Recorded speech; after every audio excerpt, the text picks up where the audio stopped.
नमस्कार फ्रेंड्स, कोकण तडका यूट्यूब चॅनलमध्ये मी नेहा तुमच्या सर्वांचं स्वागत करते। आज मी तुम्हाला दाखवणार आहे लाल भोपळ्याची कोकणी पद्धतीने भाजी कशी बनवायची ते। तर मी इकडे घेतला आहे एक अर्धा किलो लाल भोपळा, मस्त बारीक चिरून घेतलाय। त्याच्यासाठी मी इथे 2 मीडियम आकाराचे कांदे बारीक चिरून घेतलेत। ओला नारळ लागणार आहे आपल्याला, किस त्याचा, राई, जिरं, 4 हिरव्या मिरच्या बारीक चिरून घेतल्या, कोथिंबीर, मीठ आणि इथे 1 टीस्पून हळद घेतली आहे। तर अगदी कमी साहित्यामध्ये ही भाजी आपली बनते आणि अतिशय उत्कृष्ट अशी भाजी बनते। आणि लाल भोपळ्याचे गुणधर्म तर तुम्हाला माहितीच आहे। लाल भोपळा हा अतिशय उपयुक्त असतो, अजीवनसत्वांनी भरलेला असतो तो, आणि आपली इम्युनिटी वाढवण्यासाठी खूप चांगला असतो। त्याचबरोबर स्किन ग्लोईंगसाठी आणि सर्वात महत्त्वाचं म्हणजे वेट लॉस साठी भोपळा हा खूप फायदेशीर आहे। चला तर मग सुरुवात करूया। मी इथे गॅसवर पॅन ठेवला।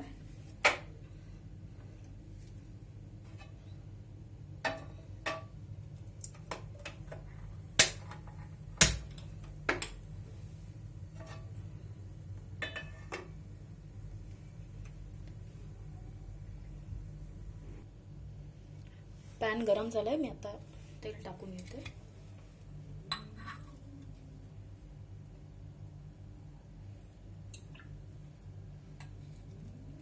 अगदी वाफेवर होणारी आणि झटपट होणारी भाजी आहे ही। 7 ते 8 मिनिटांमध्ये ही आपली भाजी होते। तेल तापलंय, ते मी कांदा टाकून घेते।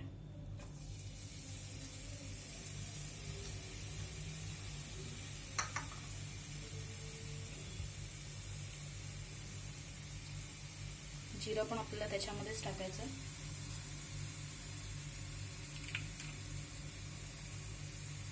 आणि राई। हे सर्व आपल्याला व्यवस्थित फ्राय करून घ्यायचं।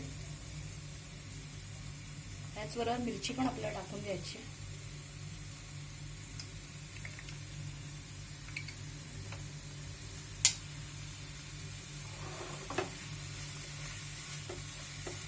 छान परतून घ्यायचा आहे कांदा, आपल्याला गोल्डन ब्राऊन झाला पाहिजे।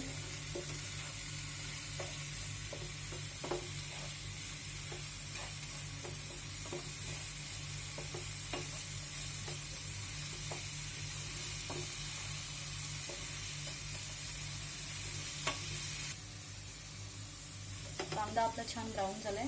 आता मी ह्याच्यामध्ये मीठ आणि हळद आपण टाकून घेऊया। तुमच्या चवीनुसार तुम्ही मीठ टाका।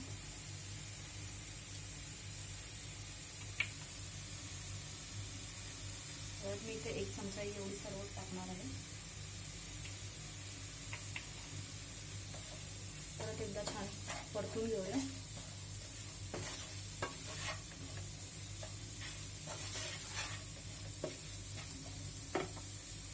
आपला भोपळा थोडा थोडा करून आपण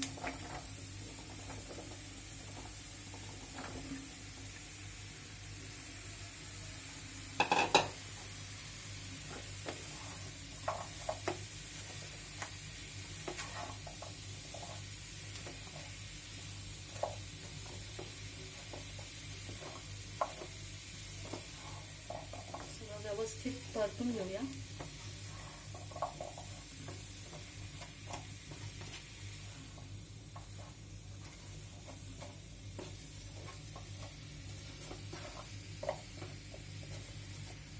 अगदी झटपट होणारी, सकाळच्या घाई गडबडीत गृहिणींना डब्यासाठी वगैरे अगदी 10 मिनिटात होणारी भाजी आहे ही।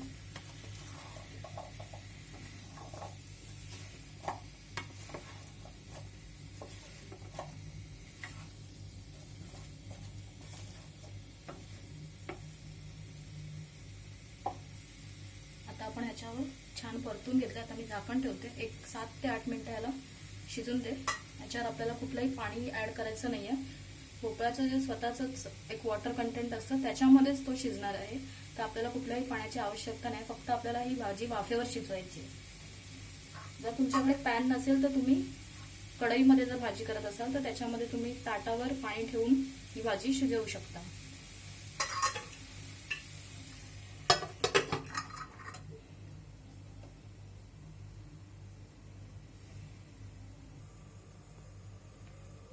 आपण झाकण काढूया. आपली 7 ते 8 मिनिटं अराउंड झालेली आहेत. ते झाकण काढते. आपला भोपळाही छान शिजलाय.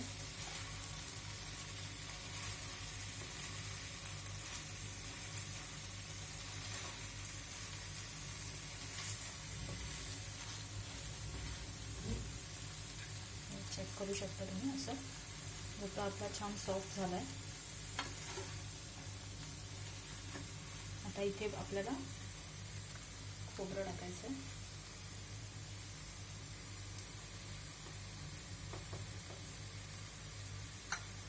आणि ही कोथिंबीर. तर हे सर्व एकत्र करून ठेवूया. आणि आपली भाजी झाली आहे. मी गॅस ऑफ करते.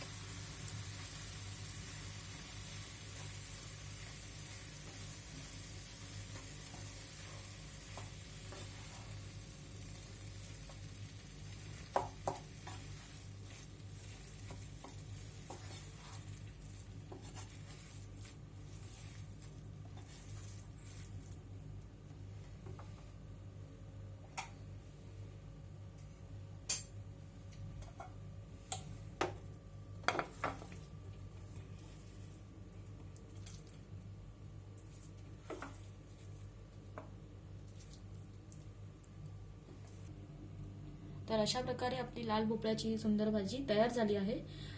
तुम्ही नक्की करून बघा आणि ह्या रेसिपीला लाईक करा, शेअर करा आणि माझ्या चॅनलला, कोकण तडका या चॅनलला सबस्क्राईब करायला विसरू नका. धन्यवाद.